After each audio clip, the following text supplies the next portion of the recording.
Buenos días, efectivamente. Bienvenidos a todos a esta Casa de Cultura, a quienes, por supuesto, agradezco la organización de este acto, así como pues el apoyo que nos dan durante el curso. Y, por supuesto, como no puede ser de otra forma, agradecer también a la Concejalía de Cultura de San Lorenzo del Escorial por el apoyo a nuestro proyecto. A lo largo de esta mañana, nuestra finalidad es un poco que nos conozcan, que conozcan los cursos que se imparten aquí y, por supuesto, que puedan disfrutar de la profesora que impartirá los cursos en la Casa de San Lorenzo del Escorial, a quienes algunos de ustedes ya conocen, Tania Mamolar Nevado. Pero antes de esa conferencia que estamos todos esperando, voy a robar unos minutos para, de algún modo, presentarnos, sobre todo para aquellas personas que no nos conocen. Lo primero sería saber quiénes somos. Caminos del Románico está formado por un grupo de licenciados y doctores en Historia del Arte y Bellas Artes, unidos por un interés y una pasión común, el arte románico. En este sentido, todas nuestras actividades están dirigidas, sobre todo, fundamentalmente, a la formación y divulgación de la Alta y Plena Edad Media. Nuestra sede está en Madrid capital, sin embargo, nuestro ámbito de aplicación pues digamos que no solamente es Madrid, sino también San Lorenzo del Escorial y, por supuesto, Segovia. Dentro de nuestras actividades, pues realmente nosotros siempre hablamos de dos grandes grupos, aquellas actividades que realizamos dentro del aula y las que hacemos fuera del aula. Dentro del aula, el ámbito fundamental, o nuestra estrella, la actividad estrella, serían los cursos monográficos anuales, un total de 11 monografías con contenidos independientes que se imparten un día a la semana.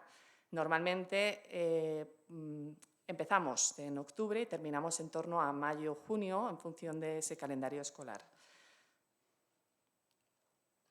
¿Qué otras actividades desarrollamos también dentro del aula? Seminarios con una temática que surge a raíz de estos monográficos, que tiene una duración diferente en función del tema a abordar, y también unas jornadas que ya se han realizado este año, hace 2 fines de semana, en Segovia. En estas jornadas estamos 3 días hablando sobre románico con un tema concreto y aunamos, pues por un lado conferencias y por otra parte actividades o talleres, visitas al románico de la zona.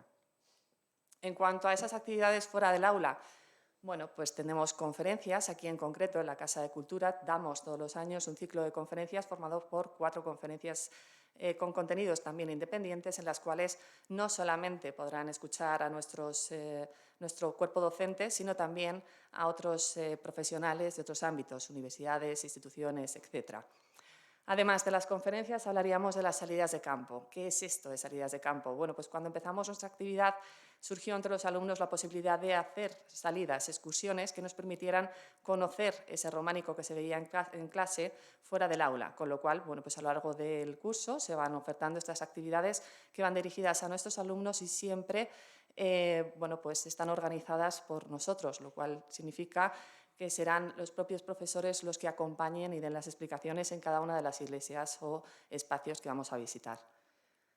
En cuanto a formación no presencial, pues cabe resaltar que la pandemia nos ha traído algo bueno y es el formato online. Ese formato que nos permite el que pues podamos hacer unos cursos también con una duración más corta y que sea este el formato que utilicemos a través de Zoom. En cuanto a, si me matriculo, el alumno tendrá derecho a la asistencia cuando hablamos de estos cursos monográficos que se impartirían aquí en la Casa de Cultura a estas clases. Asimismo, se le entregarían unas claves que le permiten el acceso a nuestra página web para poder descargar los temarios y contenidos que van a desarrollarse a lo largo del curso. También tendría un correo electrónico directo con el profesor para cualquier tipo de consulta fuera del horario. Y, por supuesto, en todo caso, siempre estaría pues en contacto con nosotros a través de boletines, redes sociales, etcétera, para conocer todas estas otras actividades que ya hemos comentado. ¿Qué cursos son los que se imparten aquí, en esta Casa de Cultura? Pues estaríamos hablando del monográfico Las raíces del románico europeo, donde realmente no vamos a abordar el románico como tal, sino todo lo que sucede previo al románico dentro de Europa, dejando fuera la península ibérica. Y los jueves la expansión del románico, así en este caso sí, vamos a ver románico, mucho románico, románico además por diferentes zonas de Europa. Hablaremos de Italia, Francia, Alemania, etc. El precio de cada curso, cada monografía, estamos hablando de 365 euros. Hay quien a veces me dice, es carísimo. Bueno, si hacemos el análisis de horas, pues veremos que no llega ni a 6 euros. Esto es más barato que ir al cine, realmente. Así que, bueno, pues ese es el número de cuenta. Si están interesados, aquí tienen nuestros datos. Al final de la conferencia también estaremos disponibles para cualquier consulta. Y ahora sí, Tania, te cedo la palabra para que puedan escuchar la conferencia que nos ha preparado hoy el Madrid medieval de San Isidro. Hola, buenos días. ¿Se oye bien? ¿Sí? Vale, gracias. Buenos días a todos otra vez. Bienvenidos. Bienvenidos a esta conferencia en la que, como decía esa canción de Sabina que todos conoceréis, pongamos que hablo de Madrid. Y es que seguramente todos habéis paseado por Madrid, una gran capital, cosmopolita, moderna, muy actual, pero ¿alguna vez os habéis preguntado cuál es el origen de Madrid? ¿Quién fundó Madrid? ¿Cómo era ese Madrid medieval por el que paseó, por el que vivió San Isidro, ¿no? Que es el patrón de la ciudad y que, por otro lado, este año se celebra el 4º centenario de su canonización? Entonces, por eso hemos querido realizar esta conferencia. Bueno, pues todas estas preguntas las vamos a ir despejando y las dudas también después en el turno de preguntas para que conozcáis un poquito más Madrid, porque creo que siempre es el Madrid de los Austrias, el Madrid de los Borbones, y este Madrid medieval es bastante desconocido para la mayoría. Siempre habrá alguien que lo conozca más, ¿no? Bueno, vamos a empezar por los orígenes legendarios. ¿Por qué empiezo por aquí? Porque evidentemente nos encontramos con un problema y es que no tenemos documentación escrita de la época de la fundación, no hay referencias, no hay documentación. ¿Y esto qué va a propiciar? Pues va a propiciar que a partir del siglo XVI, siglo XVII, cuando Madrid se convierte en la capital estable del reino con Felipe II, pues no tenemos ni idea de cuáles eran los orígenes de esta capital del imperio. Entonces los cronistas van a dejar volar bastante su imaginación, van a ser muy fantasiosos y van a elaborar una serie de leyendas, de tradiciones relacionadas con los orígenes de Madrid, evidentemente, ya os lo digo, sin ningún tipo de fundamento, ni arqueológico, ni científico, ni escrito, ni de ningún tipo, sino que, como digo, fantasía y también muchísima imaginación. ¿Y esto por qué? Porque si Madrid se convierte en la nueva capital del imperio, nosotros somos los abanderados del catolicismo, estamos luchando contra los turcos. ¿Cómo vamos a decir que la capital del imperio español fue fundada por los musulmanes? Hay que borrar por completo todo el pasado musulmán, todo lo que fuera árabe o musulmán, había que de alguna manera taparlo o no decir que ese era el origen verdadero de la ciudad, ¿no? Y por otro lado, ¿cómo son los orígenes de Londres, de Roma, de París? Son orígenes míticos, legendarios, gloriosos. Pues Madrid tenía que tener lo mismo, ¿no? Entonces hay que engrandecer Madrid y por lo tanto hay que darle esa misma categoría que el resto de capitales o de ciudades europeas. Entonces, por eso quería empezar por estos orígenes legendarios para que vierais cómo se cuece, cómo se cocina todo esto de los orígenes de Madrid. Y por eso tenéis aquí a Cibeles, porque está relacionada con alguna de las leyendas que ahora voy a contar. Fijaos si tenían fantasía e imaginación sobre todo, que algunos consideraron que Madrid fue fundada antes del diluvio. Queríamos ser los más antiguos, pues antes del diluvio. Y otros dijeron, no, es que Madrid fue fundada por los romanos porque a esta zona la llamaron Ursaria, porque había muchos osos. Y de ahí empezamos ya a, claro, en Madrid había muchos osos, por eso en el escudo hay un oso. Bueno, pues a lo mejor había osos. También en la época prehistórica había mamuts por el Manzanares. O sea que, bueno, que hubiera osos, pues a lo mejor. Otros decían, no, es que la palabra ursaria no viene de oso, viene de ur, que en hebreo significa fuego. Veis que esto es una tras otra que no hay por dónde pillarlas, ¿no? Otros dicen, no, el origen de Madrid es griego. ¿Y en qué se basan? Pues que en el siglo XVI descubren que en una de las puertas de entrada a la muralla, a la ciudad, ¿no? Por la muralla cristiana, encima de la puerta había una especie de dragón o de serpiente que utilizaban también los griegos en sus estandartes, blanco y en botella, ¿no? Es decir, que si los griegos usan ese dragón o serpiente en un estandarte y lo vemos en Puerta Cerrada en Madrid, pues ya está, origen griego. Y otros decían que no, hombre, que en realidad es romano, porque hemos encontrado una lápida dedicada a Júpiter. Bueno, como veis, a cuál más rocambolesca, como decíamos. Ah, y esta es la mejor. Hay quien dice y afirma que Nabucodonosor, ni más ni menos, desde Mesopotamia llegó hasta Madrid también. Así que, bueno, pues orígenes bastante míticos y legendarios. Pero vamos a centrarnos en este señor, Ocnovianor, que no sé si es la primera vez que lo estáis escuchando, y está vinculado con Troya. De hecho, aquí tenemos este mapa, que es el mapa de Teixeira, del siglo XVII, y fijaos cómo llaman a Madrid, Mantua Carpetaronum y otras cosas. Mantua Carpetana, ese era el nombre que consideraban que Madrid tuvo en origen.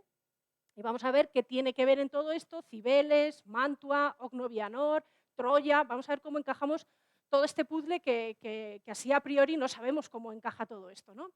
Bueno, pues nos vamos a situar, como os decía, en el siglo XVII. Tenemos un cronista, Jerónimo de la Quintana, que publica este libro, ¿no? Que es La muy antigua noble y coronada Villa de Madrid, historia de su antigüedad, nobleza y grandeza. Y esta es la que no tiene desperdicio en cuanto a los orígenes de Madrid. Bueno, aquí tenéis que se publica en 1629.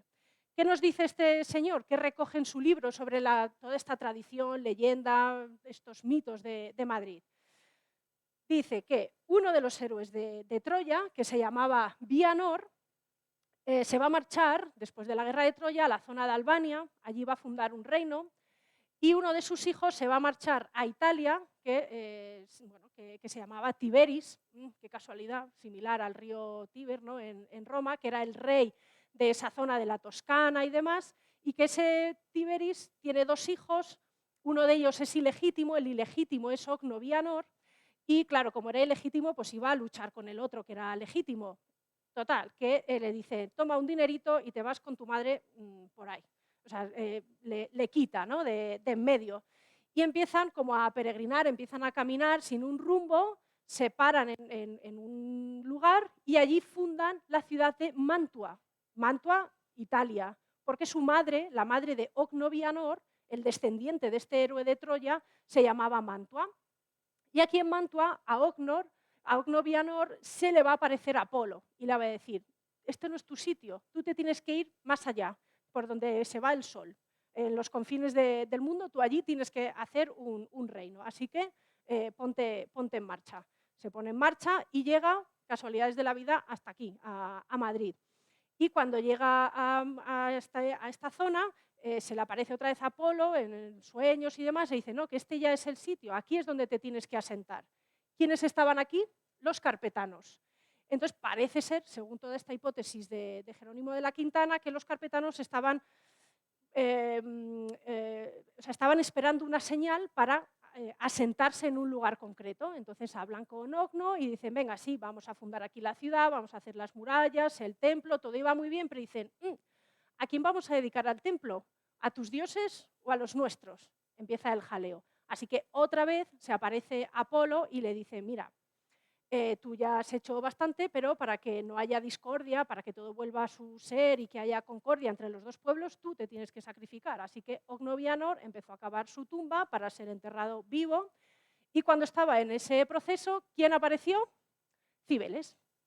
Entonces apareció Cibeles con su carro, cogió a Ocnovianor y se lo llevó. Entonces de Ocnovianor desapareció. Así que este sería el origen más mítico y legendario de la ciudad de Madrid, que en principio a esa diosa Cibeles, a esa diosa madre de la tierra y de la agricultura, se le llamaba Metragirta.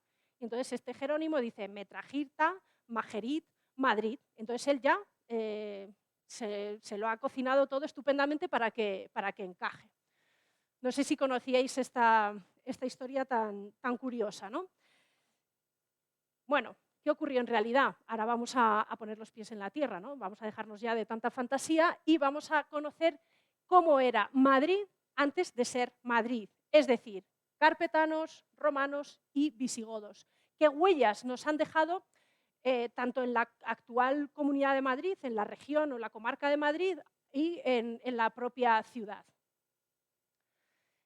Como os estaba comentando, bueno, los estudios arqueológicos evidentemente son los que nos van a dar las respuestas más correctas, ¿no? Evidentemente, ¿no? Ante esa falta de documentación escrita.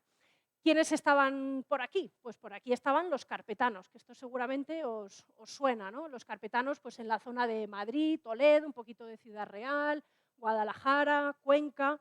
El nombre de carpetanos se lo van a dar los romanos, porque eran un pueblo celta que eran anteriores y previos a los romanos y por lo tanto los romanos van a llamarlos carpetanos porque esta zona era muy llana, era propicia para ir en carro.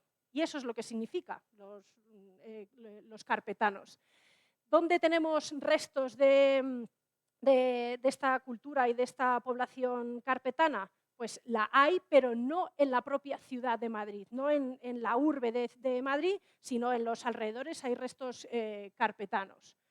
Este pueblo celta va a ser romanizado, como fue habitual aquí en la península ibérica, y la región de Madrid pues, va a formar parte también de todo el Imperio Romano.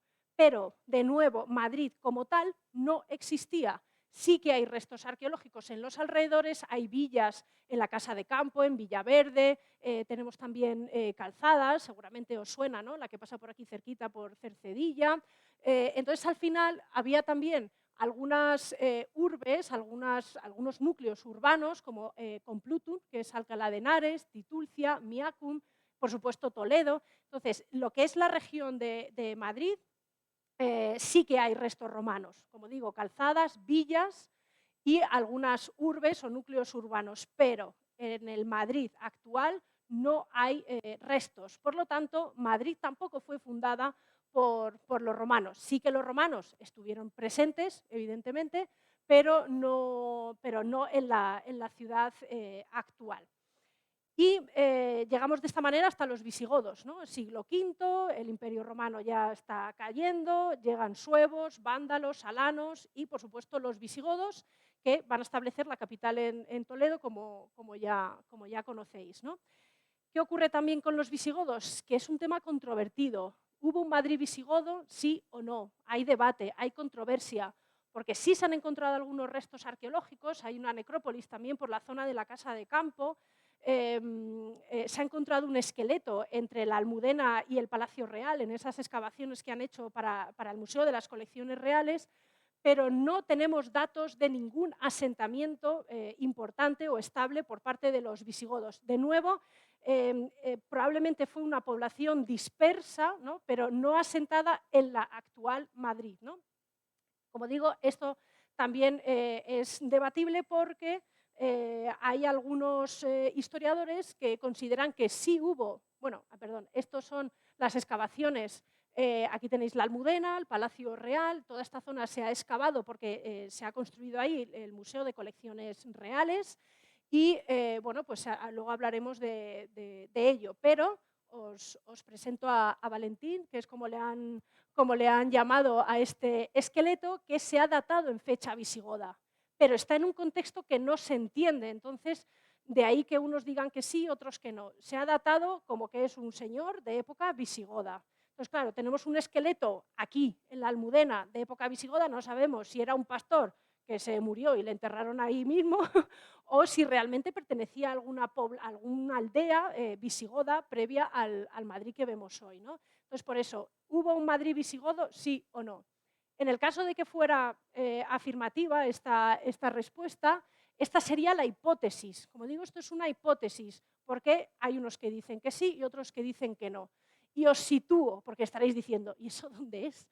Calle Segovia. ¿Ah? Esto es la calle Segovia, porque por aquí pasaba el arroyo de San Pedro o también el arroyo Matriz, y esto es el Manzanares, como era Madrid antes. Bueno, pues el propio arroyo de San Pedro formaba este barranco y qué mejor lugar en una zona más o menos elevada, con agua, vegetación alrededor. Esto que estáis viendo aquí es la Plaza Mayor. Había una laguna, luego lo veremos. Entonces, son datos, como digo, bastante curiosos. Si hubo un Madrid o no visigodo, como digo, eso está por ver o por debatir. Como digo, no hay documentación escrita porque a lo mejor los visigodos no quisieron dejar por escrito hemos fundado una ciudad y la estamos llamando Madrid. A lo mejor simplemente era una pequeña aldea de campesinos, de ganaderos, muy pobre, muy humilde, que no era un asentamiento de tipo urbano, sino bueno, pues unos cuantos que vivían ahí. Eso puede ser y que no se conserven restos arqueológicos porque era bastante humilde, quizás a lo mejor alguna ermita, y luego con el devenir histórico de la propia ciudad, pues a saber dónde pueden estar esos restos, ¿no? Después de todos los que hemos ido pasando por encima. Así que Madrid visigodo, como digo, a debate. Y de esta manera llegamos al Madrid musulmán. Vamos a hablar de la fundación, porque bueno, ya sabéis que los musulmanes van a llegar a la península en el año 711, van a conquistar la península de forma bastante rápida, se crea, por lo tanto, Al-Ándalus con capital en Córdoba. ¿Y qué va a pasar con nuestra región? ¿Qué está pasando en Madrid?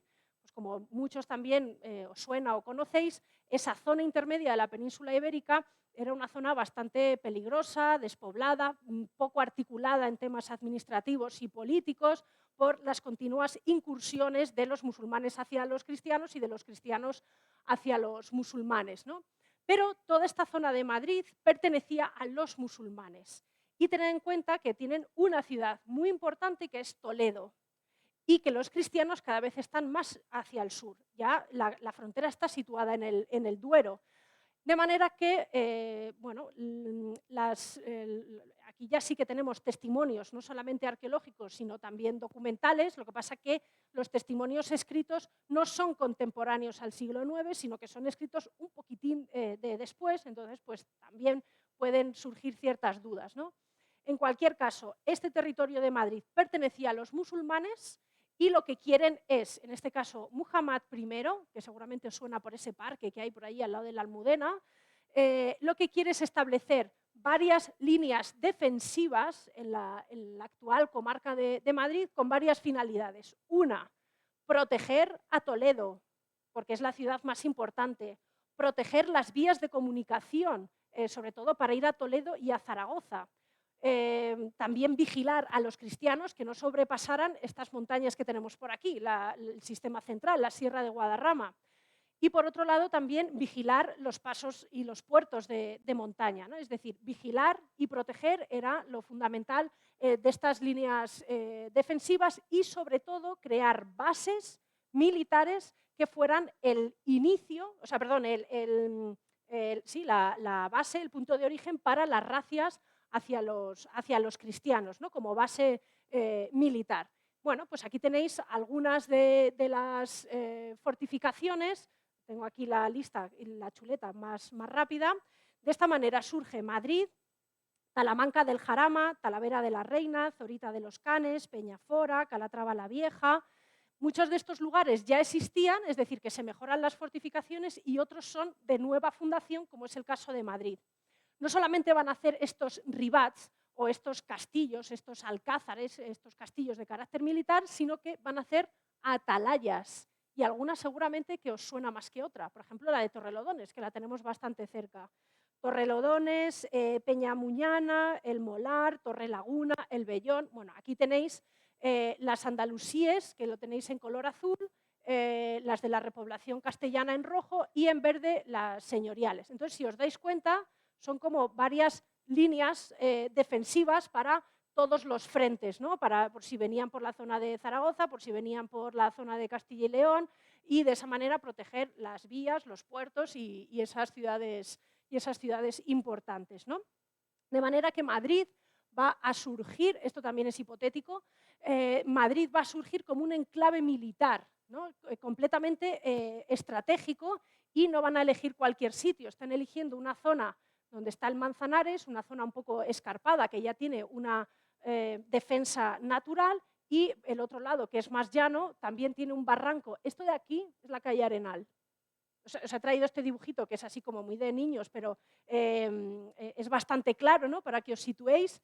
Aquí tenemos el Manzanares, por aquí estaría la calle Segovia, esto es la calle Arenal, Arroyo Leganitos, todo esto son calles de Madrid, ¿no? Pues ahí tenéis los orígenes, ¿no? Un barranco con un río, otro barranquito con Leganitos, el Manzanares y otro por aquí. Entonces tenía como defensas naturales en 2 o 3 de sus lados, y por este otro lado pues, es donde se va a hacer también parte de esa muralla.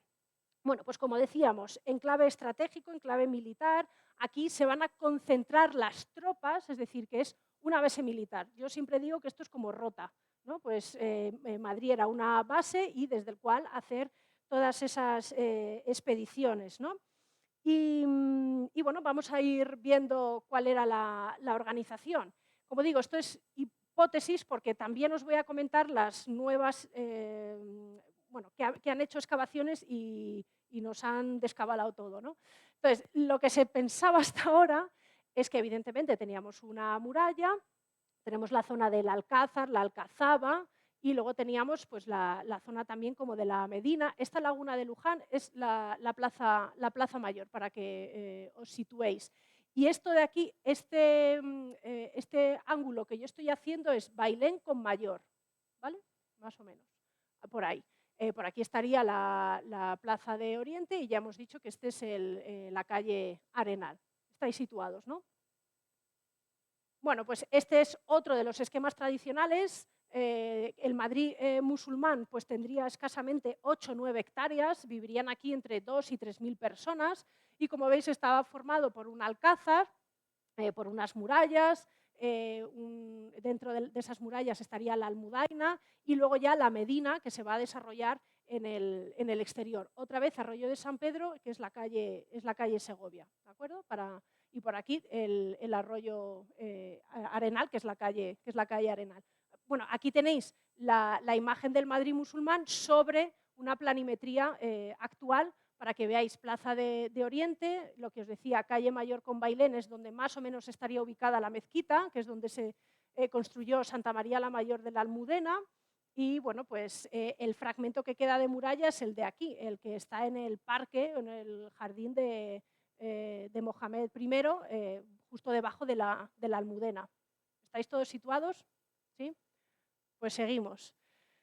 Bien, vamos a ver algunas partes. Como decíamos, Almudaina. ¿Qué era la Almudaina? La Almudaina es la ciudadela, la alcazaba, es donde está ese cuartel, donde residen los guerreros, también la administración, y serían esas 8 o 9 hectáreas con 2 o 3.000 personas aproximadamente.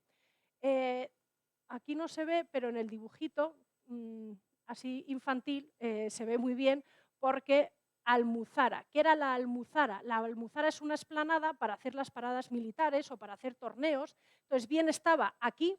¿Qué zona es esta? El campo del Moro. Ah, ya vais hilando cosas. El campo del Moro era la parada militar o bien aquí, en la explanada que estaba justo delante del Alcázar. Bien, entonces tenemos la Almudaina, la Almuzara y el Alcázar. El Alcázar es donde el castillo, ¿no? Es donde la fortaleza, donde reside el gobernador.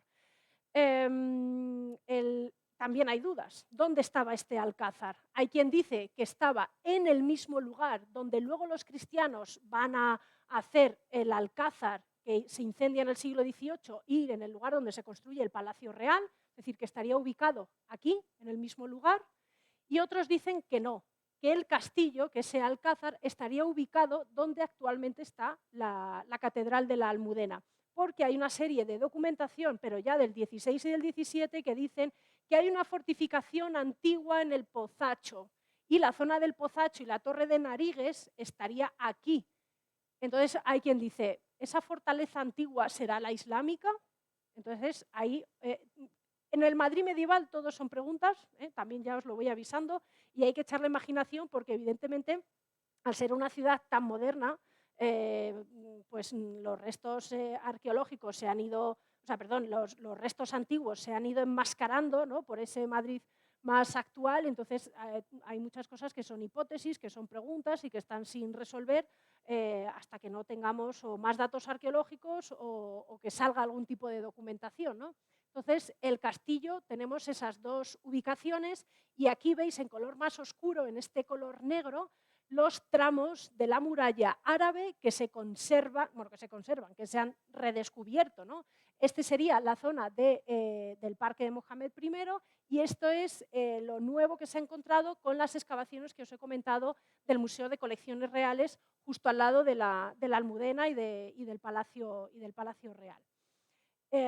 Por lo tanto, si el castillo estaba ubicado aquí, en ese mismo alcázar, los cristianos lo toman y lo adecúan a su gusto, ¿no? Y es donde estaría el Palacio Real.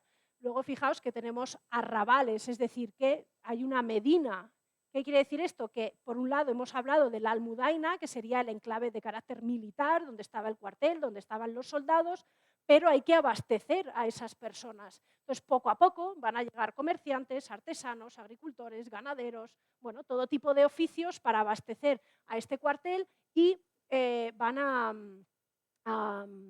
instalarse, ¿no?, a las afueras de la muralla, creando estos arrabales y en caso de peligro pues se metían dentro de la muralla. No sé si os he dicho, pero sí que hay datos ciertos que Almanzor usó Madrid como base para una de sus razias hacia los cristianos. O sea que veis que tenía mucha importancia estratégica. La Medina, por lo tanto, estaba formado, ¿no?, por estos arrabales y por la parte que estaba en el interior de la muralla. Y aquí vivirían unas 12 o 13.000 personas, son unas 35 hectáreas aproximadamente, y tenemos, por un lado, como os decía, la zona militar, los arrabales y el cementerio. Bueno, hay otro cementerio, aquí, no, ¿dónde está? Sí, aquí, este es el que estaba buscando. Ese es, actualmente es la Plaza de los Carros, la Plaza del Humilladero, Plaza de los Carros, porque bueno, esa era la zona que estaba más a las afueras. Entonces, los cementerios siempre estaban fuera. ¿Qué pasa con los cristianos? ¿Había cristianos en este Madrid musulmán? Es decir, ¿había mozárabes en Madrid? Pues no hay datos ni a favor ni en contra. Entonces, probablemente sí. La hipótesis que se baraja es que en el caso de que hubiera población mozárabe, estarían ubicados un poco por la zona de las Vistillas, en la colina de las Vistillas, o aquí alrededor de la iglesia de San Andrés, que actualmente es la zona de la Latina, sí, para que os ubiquéis.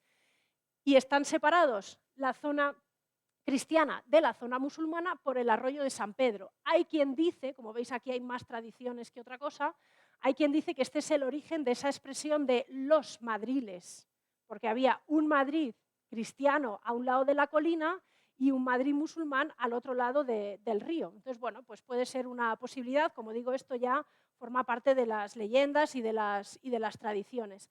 Y aquí veis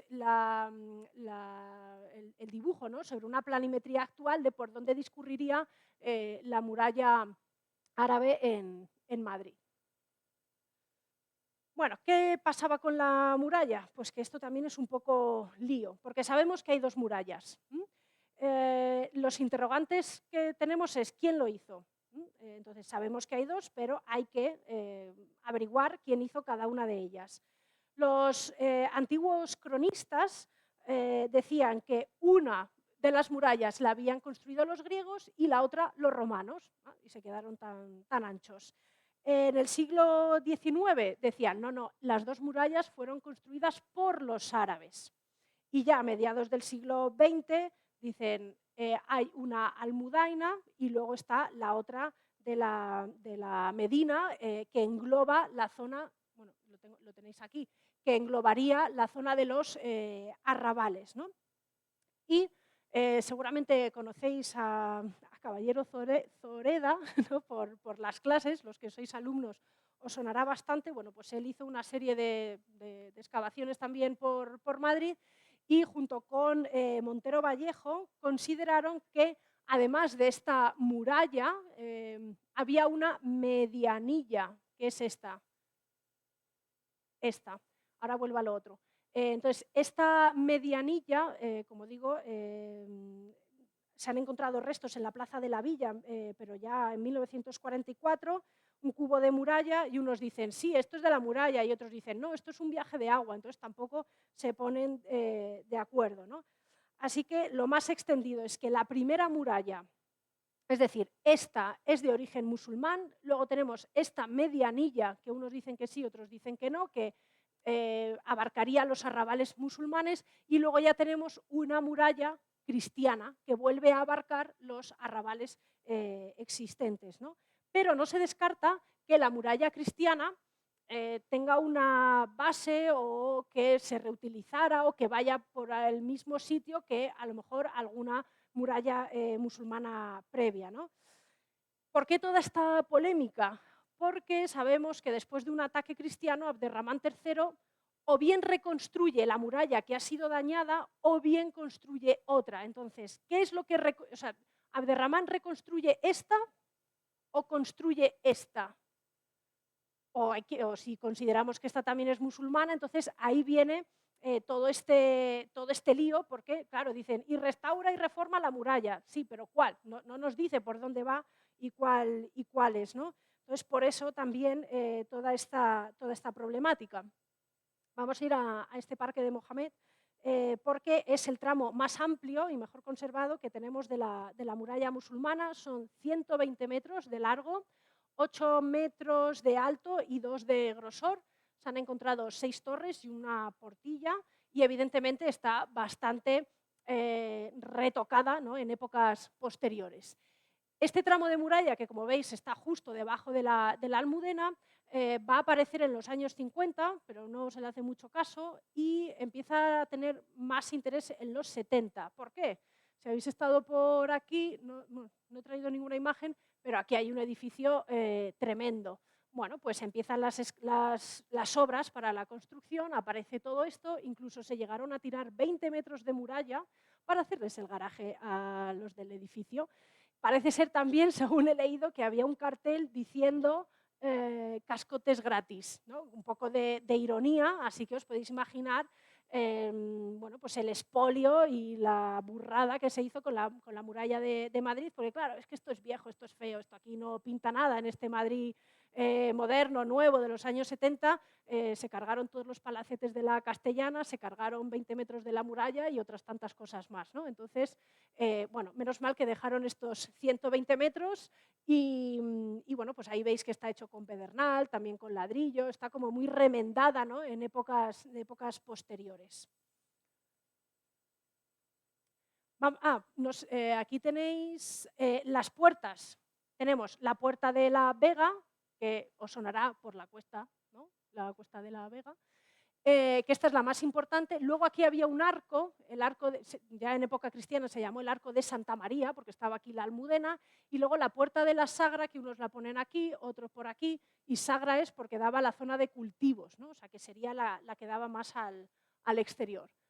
Así que vamos a ver, bueno, como digo, brevemente estas puertas. La Puerta de la Vega estaría precisamente en ese tramo de la muralla, bueno, aquí lo estáis viendo, donde está el Parque de Mohamed I, ¿no?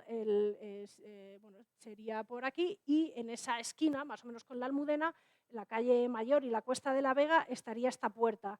Es la que más duró, como veis además está flanqueada por dos torres.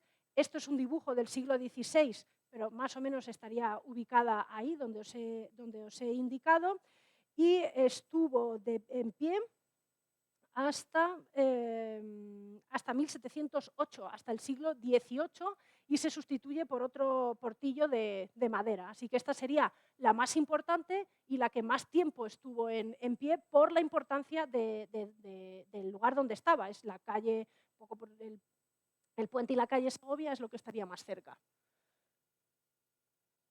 Este sería el arco de la Almudena, pero de nuevo es un dibujo del siglo XVI, sería simplemente un arco de entrada y salida. y esta pues, va a ser derribada en 1570 por nada más y nada menos que nuestro querido Felipe II, porque se casaba con su cuarta esposa y por aquí no cabía el cortejo que iba a ir por Madrid, entonces se derriba. Y los cronistas de la época dicen que Lope de Hoyos, en este caso, que era una puerta bastante fuerte y que necesitaron 30 picapedreros, o sea que estaba hecha a conciencia. Y como os decía, luego la puerta de las Sagres la que daba los cultivos. Para terminar con la zona y con la parte musulmana, vamos a hablar de esto, los viajes del agua. ¿Alguien los conoce? ¿Alguno de Madrid? ¿Algún gato? Bueno, ¿qué es esto de viajes de agua? Pues esto es un invento, es una manera de conseguir agua que vamos a tener aquí en Madrid, en Teherán y en Marrakech. Y este sistema de traídas de agua ha estado vigente en la capital hasta el siglo XIX, hasta que se funda y se crea el canal de Isabel II alrededor de 1850, 1860 aproximadamente. Este es el sistema que trajeron los musulmanes, que ampliaron los cristianos, que utilizaron los austrias, los borbones, pero en origen son los musulmanes. ¿En qué consiste? Madrid al principio, si era muy pequeño, el Manzanares la verdad es que nunca lo hemos usado, pero sí usaban, ya sabéis que Madrid tiene muchos riachuelos, siempre se dice que el agua de Madrid es la mejor del mundo, ¿no? La del grifo y estas cosas, y es que había muchos arroyos y mucha agua subterránea, ¿no? En las capas freáticas y demás. Entonces, al principio la población se podía abastecer perfectamente del arroyito de San Pedro y de Leganitos y demás, pero cuando la población empieza a ser más grande y hay problemas de abastecimiento de agua, hay que dar un poco a la cabeza a ver cómo traemos agua. ¿De dónde van a traer agua? De aquí, de las montañas, del deshielo, de los ríos que vienen de la zona de la sierra, ¿no?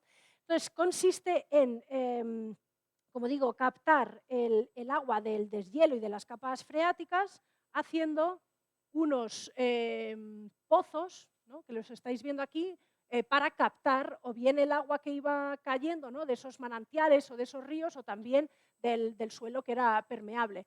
¿Habéis paseado por la dehesa de la villa? ¿Habéis visto unas pirámides por el suelo? Bueno, por el suelo, si vais caminando, vais corriendo, hay como unas pirámides así de granito. Pues es esto, pero ya no de la época musulmana. Como digo, los austrias, los borbones, todos estos viajes del agua, os suena la Castellana, a Broñigal, a Maniel, ¿no? Todo esto seguramente os suena de Madrid. Todo esto son viajes de agua, son arroyos y son, como digo, estas construcciones para captar el agua. Aquí tenéis el ejemplo de época musulmana, este sí es de época musulmana, que está bajo la Plaza de los Carros, en la Plaza del Humilladero, en esa zona de la Latina, entre la calle Segovia, Toledo, por ahí, ¿no? Este sí es de época musulmana, porque todos los que se van encontrando a posteriori ya son de la época cristiana, Austrias, Borbones, como decíamos, ¿no? Entonces van captando todo ese agua, llegan a unas arcas y aquí, pues con arenas, piedras, por decantación, se va filtrando y luego ya se establecen unas canalizaciones, evidentemente de cerámica no vidriada, para que no, pues porque les gustaba así el agua, y 2 veces al año medían el agua, en primavera y en otoño. Y estos son los túneles, estos son como las minas, ¿no? Por donde va el agua. Hay algunas que se quedan en bruto y otras que tienen ladrillo, ¿no? Que es como si fuera una alcantarilla. Y veis ahí la canalización, y normalmente había también como 2 anditos para que el señor fontanero pues fuera caminando sin pisar el agua. Bastante moderno, ¿no? Cómo traían el agua a Madrid los musulmanes. Y, como digo, ya para terminar con los musulmanes y meternos con los cristianos, vamos a darle la vuelta a todo lo que os he contado, porque con motivo, como os decía, de la construcción del Museo de Colecciones Reales por parte de Patrimonio Nacional, se empezaron a realizar unas excavaciones para ese edificio entre la Almudena y el Palacio Real, en esa zona de la Armería, en el año 1999, y las excavaciones han durado hasta el 2010. Debido a lo que se ha encontrado, se ha tenido que cambiar el proyecto arquitectónico para musealizar todo lo que se ha encontrado y, pues están en ello, a ver si lo abren. Estamos en el 2022 y bueno, yo llevo teniendo noticias de este museo pues, desde hace 1000 años y que nunca termina de arrancar. El caso es que tenéis aquí esta noticia del País, dice, la historia de Madrid da un vuelco. Las excavaciones junto al Palacio Real revelan que la ciudad se formó en la época cristiana y no en la musulmana. ¡Pum! Esto es un jarro de agua fría, ¿no? De repente nos están quitando el origen musulmán, la única capital europea fundada por musulmanes, ¿no? Bueno, pues esto tiene matices. La arqueóloga que ha comentado esto es Esther Andreu y ella lo que dice, sin negar, por supuesto, los orígenes y la fundación de Madrid por parte de los musulmanes, puesto que hay restos, es decir, tenemos cerámicas, tenemos murallas, o sea, tenemos documentación arqueológica y está más que demostrado que hubo un Madrid musulmán y que ellos fueron los que establecieron aquí este alcázar, ella matiza y dice, es que de todo lo que se ha excavado en esa zona, se han encontrado 6 casas, 6 viviendas, 2 calles, pozos, silos, ¿qué más han encontrado? A Valentín, ¿no? al esqueleto, restos carpetanos, o sea, se han encontrado mucho.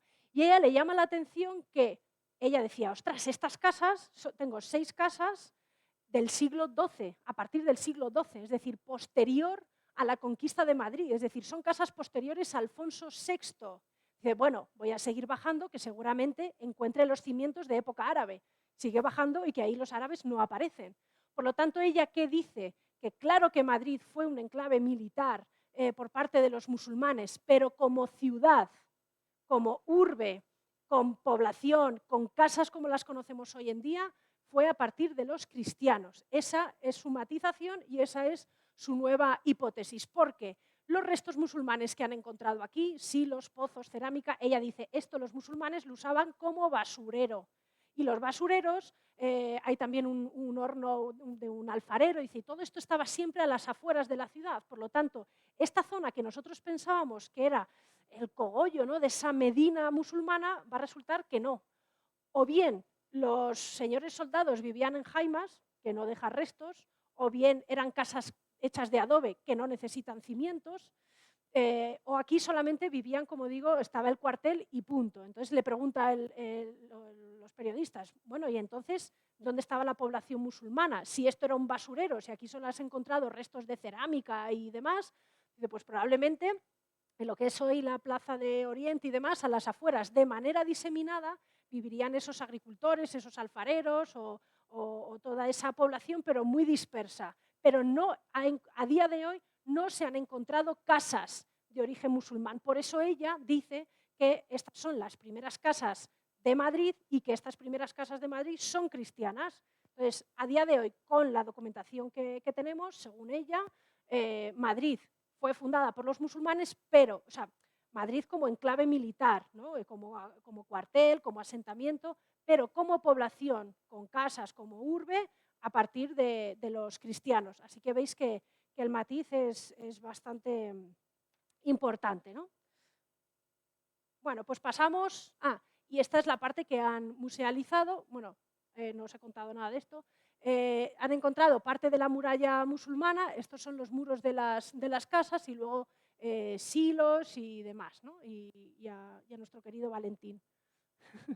Y esto es lo que han tenido que hacer para bueno, no destruirlo, como venía siendo habitual en muchas ocasiones, ¿no?, en épocas anteriores. El Madrid cristiano. ¿Qué pasa con el Madrid cristiano? Pues vamos a ver. En Madrid lo intentaron, seguramente leéis en muchos sitios, Madrid se reconquista. ¿Qué van a reconquistar si Madrid no existía cuando estaban aquí los cristianos, ¿no? Entonces, lo más adecuado es decir que Madrid se conquista, puesto que los cristianos nunca tuvieron previamente Madrid, puesto que Madrid no existía, ¿no?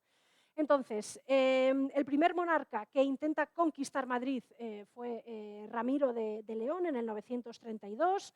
Simplemente quería causar bajas, coger algún botín y poco más. De hecho, en la crónica de San Piro dice, reinando seguro, Ramiro II consultó con los magnates de su reino de qué modo invadiría la tierra de los caldeos y juntando su ejército se encaminó a la ciudad que llaman Majerit, desmanteló sus muros, hizo muchos estragos en un domingo y, ayudado de la clemencia de Dios, volvió a su reino en paz con su victoria.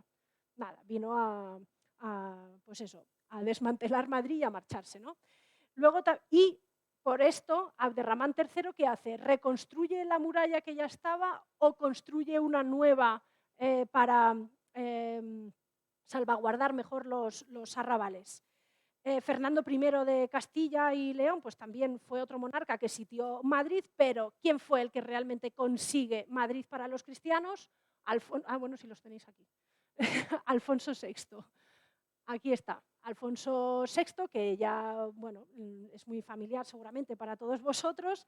Alfonso VI, entre el 1083 y el 1085, conquista, como digo, Madrid para los cristianos junto con Toledo y, por lo tanto, establece la frontera en la zona del Tajo. Y diréis, ¿qué fuentes hay? ¿Qué sabemos? Pues nada, no hay fuentes escritas sobre cómo se conquista Madrid. Así que, si no hay fuentes, ¿a qué vamos?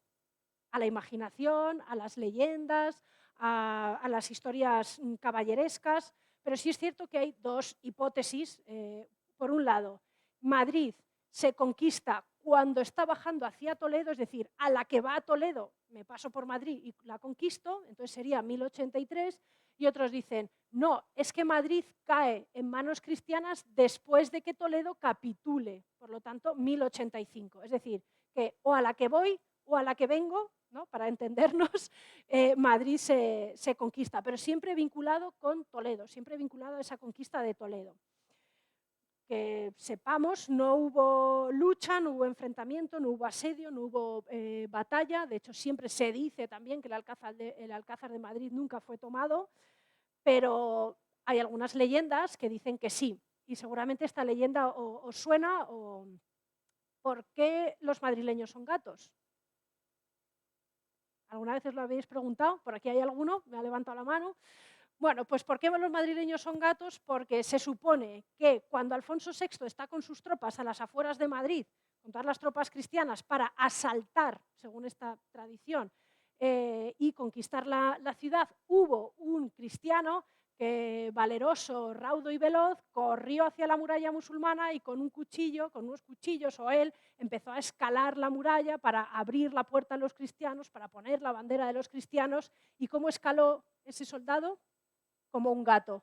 A partir de ese momento a ese señor se le empieza a apellidar Gato y va a ser símbolo de valentía y posteriormente ya símbolo de que eres muy castizo, ¿no? Que eres gato, como se suele decir, por los cuatro costados. Es decir, que tus cuatro abuelos son madrileños. Así que veis que se mezcla la realidad con la fantasía para variar, ¿no? Cuando llega Alfonso VI hay que redistribuir el espacio, porque los musulmanes están en la zona actual, ¿no? de la Plaza de Oriente, ¿no? La zona del Palacio Real, la zona de la Almudena, y supuestamente los mozárabes están en las Vistillas y en San Andrés. Entonces, si yo he ganado, yo voy a ocupar el espacio de poder. Y tú, que has perdido, te vas a ir de ese espacio de poder. Por lo tanto, los cristianos pasan a ocupar la zona de la Almudaina, del Alcázar, y los musulmanes se van a marchar a lo que actualmente conocemos como la Morería, que es la zona de la Latina. Esto también os suena. La Morería, zona de la Latina, Puerta de los Moros, ¿no? Toda esa zona era donde estaban los musulmanes en este momento, y probablemente Alfonso VI ya empezaría a hacer algún apaño en las murallas si estaban un poco en mal estado. Por otro lado, empiezan también las repoblaciones. Llegan francos, llegan castellano-leoneses y los judíos empiezan a tener más importancia. No se sabe con exactitud si los judíos también estaban con el Madrid musulmán. El caso es que con los cristianos ya adquieren una mayor importancia, entonces tanto judíos como musulmanes se van a agrupar en lo que llamamos las aljamas, ¿no? Como organizaciones con sus leyes, sus tribunales, sus zocos, y con un intermediario para que hable con la administración cristiana, ¿no? Diríamos así. Y bueno, después de Alfonso VI tenemos a Urraca, que con Urraca los musulmanes también intentan recuperar Toledo, intentan recuperar Madrid. Sufrió un ataque y el campamento de los musulmanes, cuando están atacando y asediando este Madrid, ¿dónde se va a disponer ese campamento? En el Campo del Moro. Por eso se llama así el jardín, porque en el Campo del Moro se supone que es donde acamparon ellos, ¿no? Y Toledo tenía un fuero y se cree que Madrid pudo estar adscrito a él, puesto que estaban en la misma zona, ¿no? Con Alfonso VII comienza, como estáis leyendo, la muralla. Seguramente los anteriores algo harían, pero siempre se dice que con Alfonso VI se hace la mayor parte, o sea, perdón, VII, la mayor parte de la nueva muralla, y además se va a fomentar la creación de un arrabal. Fijaos cómo era en Madrid, era muy pequeñito y va a tener arrabales. Atención a dónde estaban los arrabales. ¿Todos sabéis dónde están las descalzas? Al lado había un monasterio, que era el monasterio de San Martín, eso eran las afueras. Santo Domingo, la plaza de Santo Domingo, que había otro monasterio, eso también era las afueras, o San Ginés. Entonces van a ir surgiendo alrededor de monasterios o de iglesias arrabales que van a ir atrayendo población, y según los arrabales van creciendo, se van uniendo y al final pues tenemos toda esa zona central de Madrid. Y con Alfonso VIII hay un nuevo ataque que no tiene éxito, continúa la muralla, y lo más destacado es que se va a otorgar el fuero, bueno, el Concejo de Madrid va a escribir el fuero viejo de 1202, y con la batalla de las Navas de Tolosa en el 1212, Madrid participa con un estandarte, y en ese estandarte ya hay un oso con 7 estrellas en el lomo. Ya vais viendo por dónde va el tema del escudo, ¿no? Tenía un destacamento propio, y además, ¿quién se va a aparecer en esta batalla al rey? San Isidro. Bien, vamos a hacer lo mismo de forma más o menos rápida. El Alcázar. El Alcázar estaba situado donde está actualmente el Palacio Real, y aquí estáis viendo un poco la evolución. Al principio, pues pegado a la muralla, con su plaza de armas, con sus murallas, entradas, veis que se va ampliando. Este ya sería el de Carlos I, y es que los trastámaras empiezan a interesar bastante por Madrid, por sus bosques, por la caza, celebran cortes, y entonces van adecuando ese alcázar a sus gustos, a sus necesidades, lo van haciendo un poquito más cómodo, pero fue Carlos I y Felipe II quienes lo van a adecentar como palacio y como sede como un palacio, como sede de su gobierno. Este es un dibujo del siglo XVI, pero bueno, más o menos os podéis hacer una idea de cómo estaba en esa época, ¿no? En la parte final de la Edad Media, siglos XIV, XV, XVI, este era el aspecto que tenía el Alcázar. Como digo, Carlos I y Felipe II le van a dar un aspecto, para entenderlo mejor, más parecido al monasterio de aquí de San Lorenzo, parecido a Balsaín, bueno, un poco en esa línea de torres con chapiteles. Incluso decían que desde una de esas torres, bueno, por aquí estaremos nosotros, ¿no? San Lorenzo del Escorial está por ahí. Bien, y otro de los dibujos es este, el de Vingaerde del siglo XVI, que aquí ya vemos el Alcázar. Este ya es el de Carlos y el de Felipe, con esas torres. Fijaos que se mantiene la muralla, por aquí el río, y bueno, pues ya todo el Madrid de época renacentista. La muralla, os he traído este mapa porque tenemos la muralla musulmana, por aquí estaría esa medianilla, y luego ya tenemos la cristiana. ¿Por qué os he traído este mapa? Porque lo que tenéis señalado en color rojo son los restos de muralla cristiana visibles o visitables. Entonces tenéis cristiana y musulmana. Esta zona sería la del Parque Muhammad. Por aquí tenéis en la calle de los Mancebos, el Colegio de Ingeniería, por aquí lo veis. Por la zona de la Cava Baja, si entráis, por ejemplo, a la Posada del Dragón, a la Posada del León, podéis estar comiendo, cenando sobre las murallas cristianas. Por aquí también, en la zona de la Plaza de Oriente, fijaos la muralla cristiana. A ver que me ubique. Aquí, Plaza Mayor. La Plaza Mayor estaba a las afueras de la ciudad. Todo lo que es la cava de San Miguel, aquí ahora mismo está el mercado de San Miguel. Toda la cava de San Miguel, puerta cerrada, y toda la cava baja, es porque ahí había un foso con agua. Esta zona está peor protegida por ser una zona más llana, y además de las murallas necesitaban los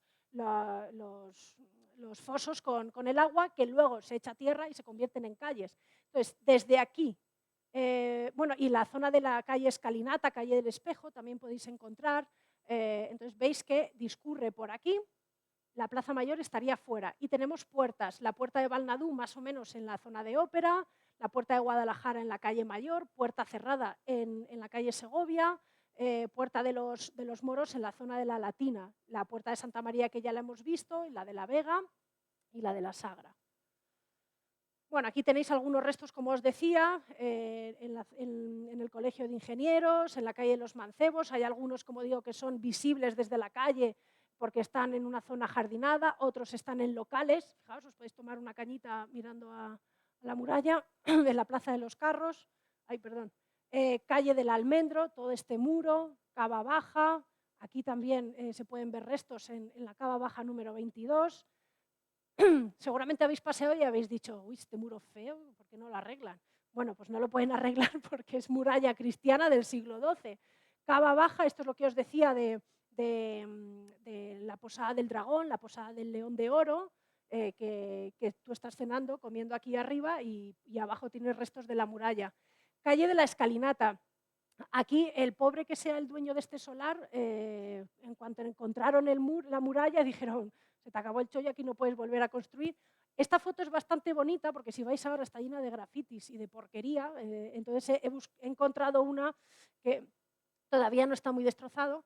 Y esto es muy interesante porque en la calle de la Escalinata, aquí lo que han hecho es la propia torre de la muralla han seguido construyendo encima con la misma forma y han hecho el edificio. Entonces es como un resto que seguramente en la base está el torreón y luego lo han aprovechado. Bueno, pues más sitios donde tomar algo y ver muralla. Y bueno, pues aquí tenéis lo que os decía, la Puerta de los Moros, que está en la plaza, por la zona de la Cebada, esta es Puerta Cerrada, Guadalajara, Balnadú, y aquí veis pues la musulmana, la medianilla, la cristiana, y en el siglo XIV-XV hacen esta otra, porque Madrid va creciendo hacia el este, de repente hay pestes y dicen, uy, uy, uy, uy, que viene el COVID, vamos a hacer muralla. Entonces hacen muralla para que no entren contagiados. Entonces fue una muralla, un murete, de carácter sanitario y no tanto para la defensa, porque ya Madrid no necesitaba ningún tipo de defensa. Entonces ya aparece la Puerta del Sol. Y la Puerta de Guadalajara, sí, esta también desaparece. Esta, la puerta de Guadalajara, ¿os imagináis esto? Esto es la calle Mayor. Antes de llegar a la Plaza Mayor, pues bueno, aquí lo tenéis, la calle Mayor, la Plaza de San Miguel, esto es el mercado de San Miguel, pues aquí ya veis que las puertas cristianas están en recodo para dificultar un poco la entrada al enemigo. Esta se tira en el siglo XVI porque Carlos I hace una nueva, pero bueno, para que más o menos os imaginéis cómo era esta calle. Esta es Puerta Cerrada, aquí también había una puerta, esta es la culebra que descubren y que dicen, wow, es que esto es un origen de los griegos con los estandartes. Bueno, pues este sería un dragón, una serpiente. Entonces, por aquí, por esta cava de San Miguel, discurriría como digo, la muralla y la calle sería el foso, la cava.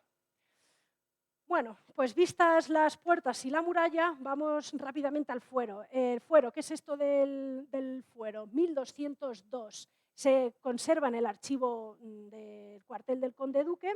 Es un códice, es un pergamino, tiene 26 hojas, 4 cuadernillos, falta el segundo, que va a elaborar, que va a escribir el concejo de la villa. ¿Y qué es esto del fuero? Pues son las normas, las leyes por las cuales se va a regir Madrid, solo Madrid. Es un fuero exclusivo para Madrid. Es como un estatuto solo para los madrileños. Y bueno, tiene carácter administrativo, penal, procesal, con jueces, con leyes, según dice, para que ricos y pobres vivan en paz y seguridad. Así que se prohíbe, por ejemplo, el duelo, no se puede llevar cuchillo o cualquier otra arma escondida, se prohíben insultos, palabras soeces, blasfemia, se habla, por ejemplo, de la limpieza pública, se fijan precios, se castigan los fraudes. Entonces, este es como un conjunto de normas para facilitar la convivencia y dentro de todas estas normas se establece también una división administrativa, ¿no? Como que denominamos colaciones, collaciones, distritos, barrios, se van agrupando los vecinos, se construye una parroquia que les va a identificar y estas son las 10 colaciones de origen, ¿no? Muralla musulmana, muralla cristiana, tenemos aquí, a ver, me he traído esta, Santa María, Aquí se supone que es donde estuvo la primera mezquita musulmana, que cuando se descubre la Almudena se va a transformar en iglesia, poco a poco va a sufrir reformas, añadidos, renacimiento, barroco, neoclasicismo. Este es el aspecto en el siglo XIX, esta es una maqueta y esto es lo que queda, un señor mirando 3 piedras ahí. ¿Habéis pasado por aquí alguna vez? Pues estos son los restos de Santa María la Real de la Almudena. Y se tira en el siglo XIX pues porque hay que adecuar la calle Bailén con la calle Mayor, ¿no? Se cambia el urbanismo. Más, San Nicolás. En esta de San Nicolás es donde se enterró a Juan de Herrera, el primer arquitecto de aquí, del monasterio de San Lorenzo. Esta de San Nicolás de Bario, de los Servitas, pues también es una de las que aparecen en el fuero de 1202, pero lo mismo, ha sufrido reconstrucciones y reformas posteriores. Hay veces que estas torres de ladrillo dicen, uy, es que aquí seguramente hubo una mezquita y han puesto la iglesia.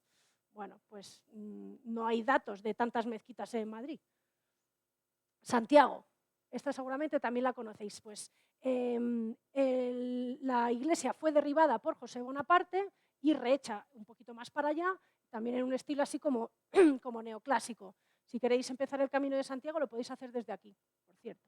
San Pedro el Viejo, al lado de la Plaza de la Paja. De aquí sale el Cristo, ¿cuál es? El pobre, el pobre, porque el de Medinaceli es el rico. Este es el pobre. Entonces también dicen lo mismo, que esta torre, que es como mudéjar, que si era una mezquita, porque está en la zona de la morería. Bueno, en cualquier caso, todas estas iglesias que se conservan están muy transformadas de épocas posteriores y sí es cierto que aparecen en el fuero, con lo cual existían en el siglo XIII, pero no tenían este aspecto. ¿De acuerdo? San Andrés, claro, esto época medieval, como veis, no es. Fijaos, así entre nosotros, esto es un pastiche de antes de ayer, porque aquí cayó una bomba, hubo un incendio en la guerra civil y esto es todo cartón piedra. O sea, si lo veis, claro, tú esperas entrar, pues como aquí al Panteón de los Reyes, todo mármol, todo brillo, tal, y cuando entras aquí, pues es todo cartón piedra, pero porque han intentado, bueno, recrear la capilla de San Isidro. Fijaos todos los avatares históricos de esta iglesia. Iglesia medieval, con su cementerio, San Andrés.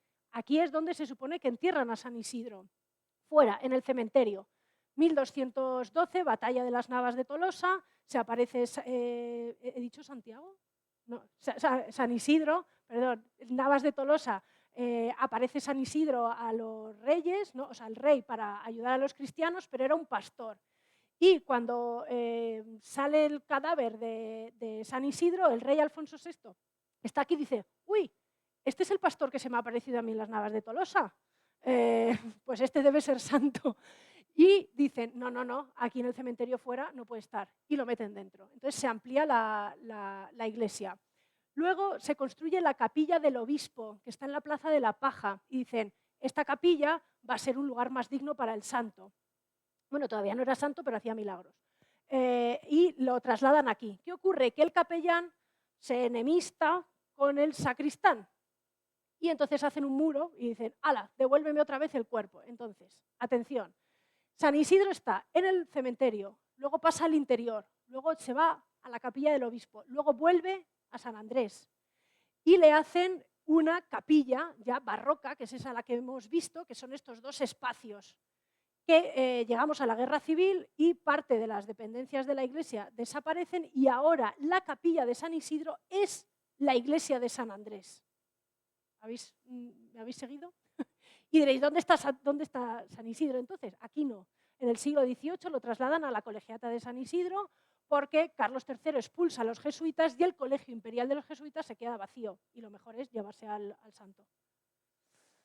Bueno, hay otras iglesias, rápidamente para que las ubiquéis, que no existen. Esta es San Miguel de la Sagra. Esta de aquí, la número 4, es San Juan Bautista, Plaza de Ramales, donde se entierra Velázquez. También desapareció por orden de José Bonaparte, que además de Pepe Botella, le llamaban Pepe Plazuelas. Ya os imagináis por qué, porque se dedicó a quitar monasterios e iglesias para hacer plazas. Pero no porque sí, porque quería que Madrid tuviera más luz, mejor ventilación y que si había insurrecciones, que el ejército caminara mejor por Madrid, ¿no?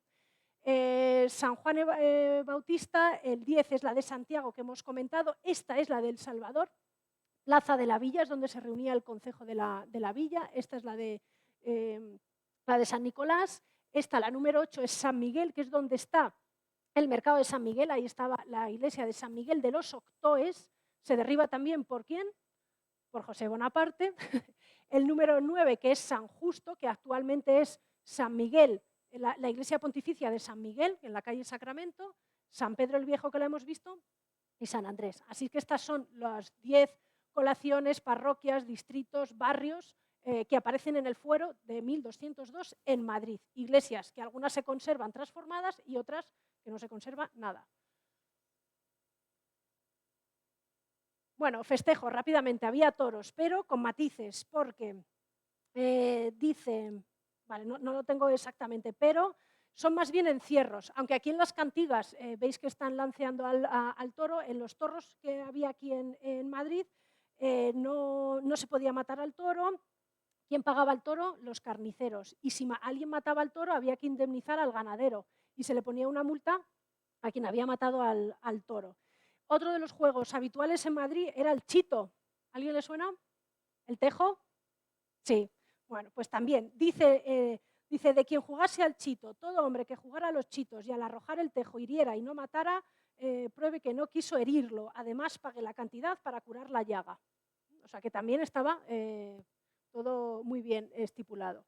Y mercados, rápidamente, pues estaba el Mercado del Salvador, y diréis, ¿esto dónde está? Pues en la Plaza de la Villa.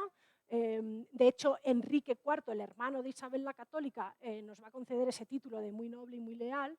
Iba a establecer aquí un mercado. Fijaos que no está hecho el ayuntamiento actual, es barroco, es de Felipe IV, y bueno, estaría casi a punto porque Teixeira, este mapa, es también del 17. Entonces aquí esta sería la iglesia del Salvador, de San Salvador, donde se reunía el concejo, y si pasáis por aquí, por la calle Mayor, vais a ver una plaquita que dice, aquí estuvo la iglesia, no hay más. Esta es la Torre de los Lujanes, y bueno, pues aquí habría un mercado. Y el otro mercado estaba en el arrabal, fuera de la muralla. ¿Y cuál era?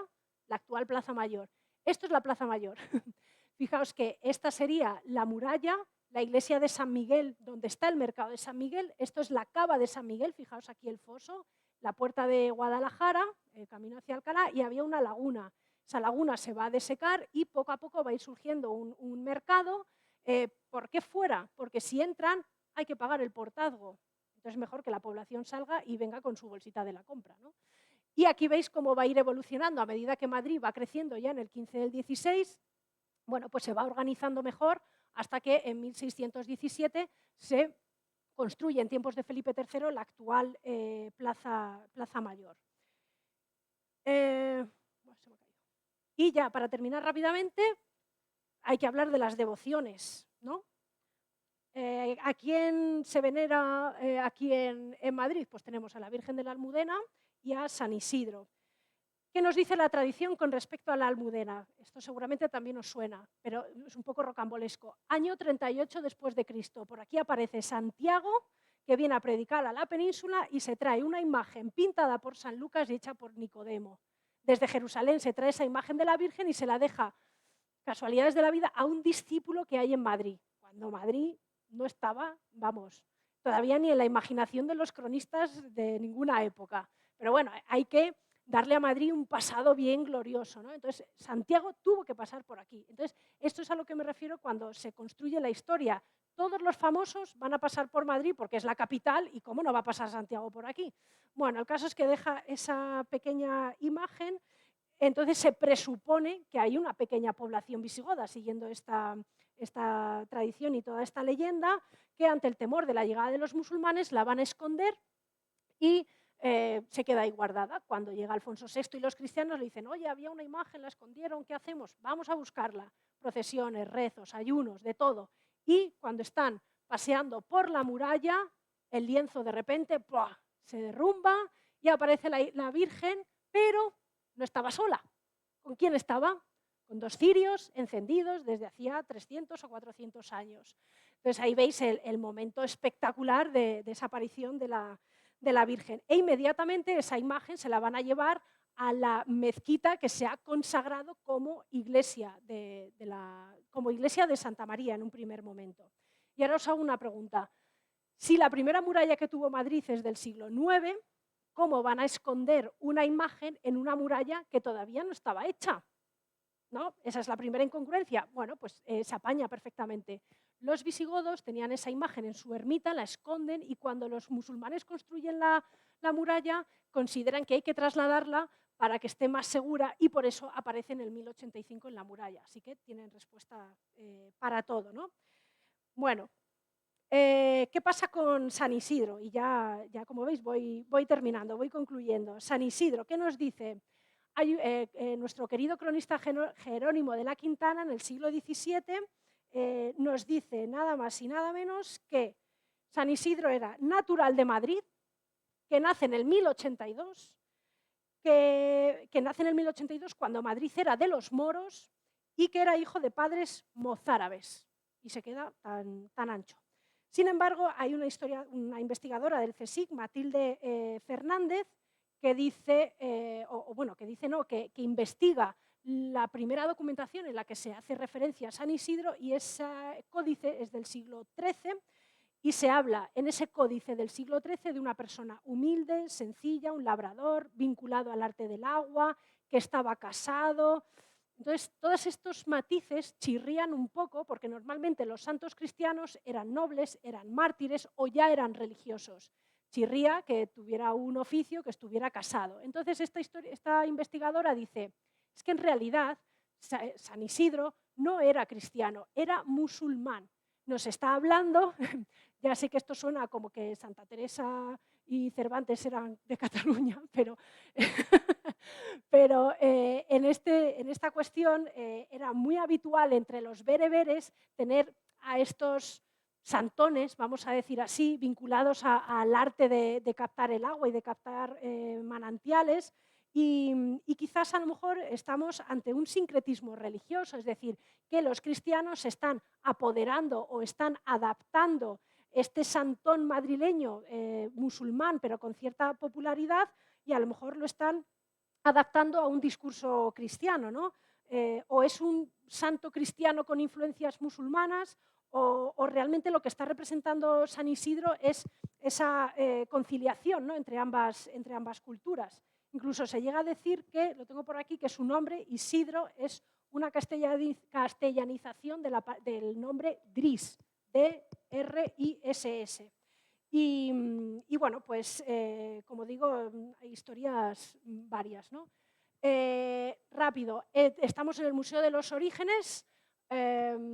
Aquí tradicionalmente se dice que es donde vivió San Isidro, que es donde Iván de Vargas tenía la Casa de la Servidumbre. Este edificio ya es del 16, pero hay dentro una capilla que es donde dicen que murió y que es donde vivió San Isidro, y por lo tanto le han hecho esta capilla en estilo barroco. Se conserva el pozo desde donde el cual hizo el milagro para que su hijo no falleciera ahogado. Por cierto, su mujer, Santa María de la Cabeza, y su hijo San Illán, los tres santos. Esta es la urna, el arca. Alfonso VIII, como hemos dicho, se le aparece un pastor en las Navas de Tolosa. Luego, cuando viene a Madrid, identifica a ese pastor con el cuerpo que ha salido del cementerio y le va a regalar un arca de madera forrada de pergamino policromado, que veis que se conserva en la Almudena, y con pinturas vinculadas a su vida y a sus milagros. Esto es un poco desagradable, pero es la realidad. El caso es que su cuerpo está incorrupto y por eso lo exhumaron, ¿no? Porque 40 años después de enterrarlo vieron que estaba incorrupto y por eso lo trasladaron al interior. Aquí veis la colegiata de San Isidro y pues San Isidro fue canonizado, por eso hacemos la conferencia, en 1622, junto con, a ver que tengo aquí la chuleta, con varios santos. San Ignacio de Loyola, Santa Teresa de Jesús, San Francisco Javier, San Felipe de Neri, y se hizo en la Plaza Mayor pues, todo un espectáculo con esa canonización. Fijaos, desde el siglo XI hasta el siglo XVI. ¿Por qué? Porque en el siglo XVI es cuando Felipe II y el resto de monarcas de los Austrias se empiezan a interesar por Madrid. Madrid es la capital, hay que engrandecerla, hay que crear una ciudad y una capital. Este año, no sé si alguien lo ha podido ver, pero han abierto, por eso traigo esta foto, porque solamente se ha abierto, a ver, se ha sacado en 1896 porque había sequía y luego cayó un aguacero tremendo. 1920, como para no sacarlo, ¿no? 1922, por el tercer centenario de la canonización. 1947, para lluvia también. 1982, por el centenario del nacimiento. 1985, por el centenario de la diócesis. Y 2022, por el centenario también de la canonización.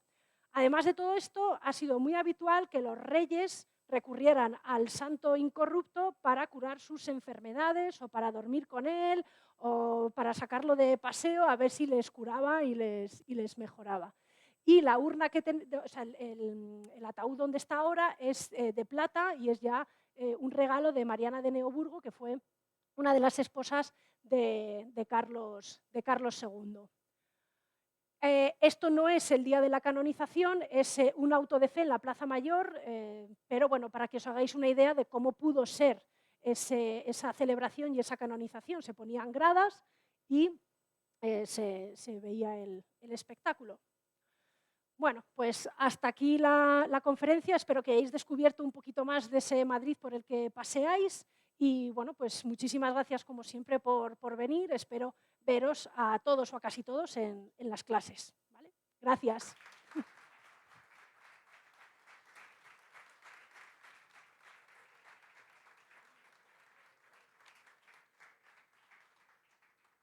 ¿Dudas, preguntas?